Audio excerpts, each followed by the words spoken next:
जालना शहरातील मिल्लत नगर परिसरातील एक रोहित ट्रक गेल्या काही महिन्यापासून नादुरुस्त आहे। मात्र येथील नागरिकांना महावितरणकडून तारीख पे तारीख दिली जात असल्याचा आरोप येथील नागरिकांनी केला आहे। जालना शहरातील मिल्लत नगर परिसरातील रोहित ट्रक वारंवार नादुरुस्त होत असल्याने सप्टेंबर महिन्यापासून तेथील नागरिक महावितरणच्या वरिष्ठ अधिकाऱ्यांकडे तक्रार करीत आहेत। मात्र या रोहित ट्रकची दुरुस्ती होत नसल्याने येथील नागरिकांचा संताप झालाय। त्यातच अवेळी वीज जात असल्याने येथील नागरिकांना नाहक त्रास सहन करावा लागतोय। त्यामुळे आज येथील नागरिकांनी पुन्हा महावितरणच्या कार्यालयात येऊन रोहित ट्रक दुरुस्तीची मागणी केली आहे। मात्र महावितरणकडून दुरुस्ती करण्याऐवजी आम्हाला फक्त तारखा दिल्या जात असल्याचा आरोप येथील नागरिकांनी केला आहे।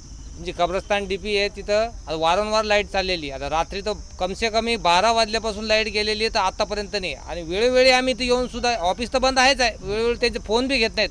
लहान लहान मुलं आहेत आमच्या इथं, मच्छर आहेत, पुन्हा पाणी आजूबाजूला साचल्यामुळे अजूनच त्रास आहेत। वयस्कर माणसं आहेत, जायला रस्ता नाही, त्यांनी अजूनच त्रास व्हायला लागला। बघा, आमची मेहरबानी विनंती आहे की बाबा साहेबांनी हे करून आमचं हे लाईटीची समस्या दूर करावी, नाही तर आम्हाला उग्र आंदोलन करावं लागेल। साल 2 साल से यही सिस्टम चल रहा, हमारी कोई सुनवाई नहीं हो रही। वहाँ फ्यूज़ के तार नहीं है, और हम कभी फ़ोन करके बोले भाई फ्यूज़ गया तो वो बोलते कि तुम जाके लाइट डाल लो। सर, ये हमारी जिम्मेदारी नहीं है। घाने साहब का काम है ठेकेदार को बोलना कि भाई एप्लीकेशन की हमने दिया है, वहाँ जाके मेंटेनेंस करो। साल भर का काम आज तक नहीं। आज ये समस्या जो है सर, आज ये परमानेंट जो काम ये नहीं हो रहा, ये इसका जिम्मेदार है MACB के अधिकारी है, घाने साहब है, और इनके नीचे जितने भी कर्मचारी है, ये उनकी जिम्मेदारी है, क्योंकि वो भी कोई एक्शन ले रहे नहीं।